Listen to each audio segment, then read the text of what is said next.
Kerajaan Gabungan Parti Sarawak senantiasa mementingkan isu kebajikan rakyat.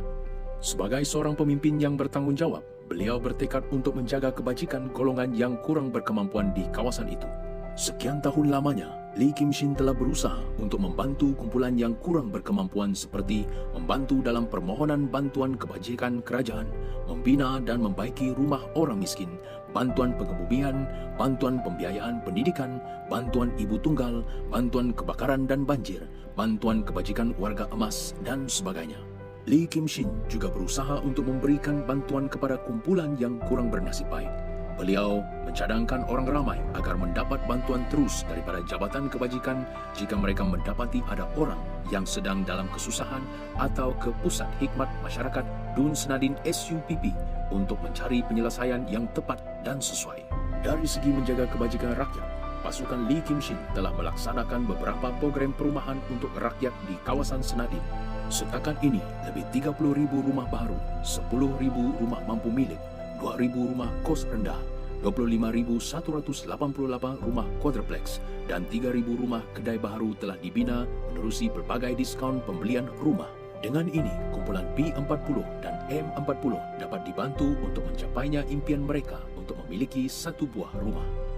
Di bawah program penambahbaikan Rumah Rakyat Miskin Sarawak PPRMS, ringgit Malaysia 4 juta telah dibelanjakan untuk membaiki rumah 497 keluarga miskin B40. Sejak tahun 2016, sebanyak 211 isi rumah telah menerima manfaat di bawah program Perumahan Rakyat Termiskin PPRT.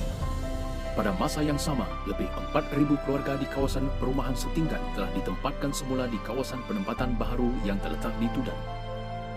Jalan dan parit juga dibina untuk kawasan penempatan semula, manakala setiap keluarga di kawasan itu juga dibantu untuk membuat permohonan bekalan air dan elektrik.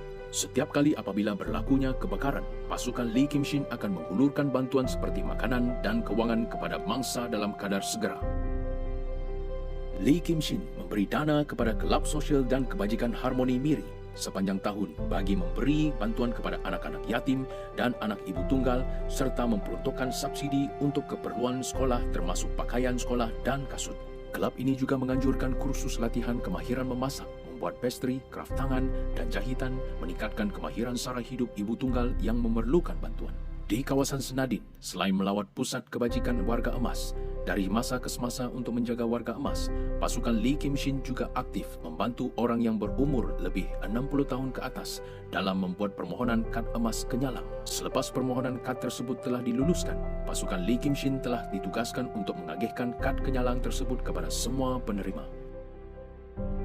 Di samping itu, semasa penularan wabak virus COVID-19, Lee Kim Shin juga sangat mementingkan kesihatan petugas barisan hadapan, penduduk tempatan dan pelajar dengan mengedarkan pelitup muka dan pembasmi kuman secara aktif. Sepanjang tempoh Perintah Kawalan Pergerakan, pasukan Lee Kim Shin telah mengagihkan keperluan harian, makanan dan sebagainya kepada pengundi di kawasan Senadin. Lee Kim Shin yakin bahawa sebagai seorang wakil rakyat, beliau harus berkhidmat kepada rakyat dengan sepenuh hati dan bekerja keras untuk kebajikan mereka kerana inilah tanggungjawab wakil rakyat.